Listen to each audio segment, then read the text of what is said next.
ভালোবাসা দরজায় টোকা দিও না, নিঃশব্দে পা রাখে ভিতরে।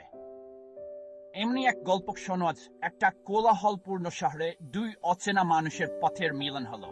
সে স্বপ্নের রঙে রামানো চোখ, আর সে গল্পের বোঝা বুকে নিয়ে ঘুরে বেড়ানো এক পথিক। অপ্রত্যাশিত এক মুহূর্তে তাদের জকেট এক হয়ে গেল।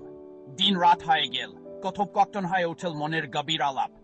একে অপরের ভুলের মাঝে খুঁজে পেল আশ্রয়, অসম্পূর্ণতার ভেতর পেল পূর্ণতা।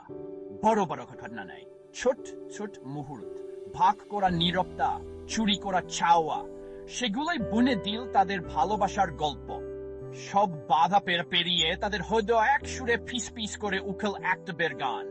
কারণ কখনো কখনো ভালোবাসা নতুন কাউকে খুঁজে পাওয়া নেই, বরং সাধারণের মাঝেও জাদুর সন্ধান পাওয়া। এমনি ছিল তাদের ভালোবাসার অদ্ভুত যাত্রা, আর তা ছিল সুন্দর, অনন্যই, শুধু তাদেরই।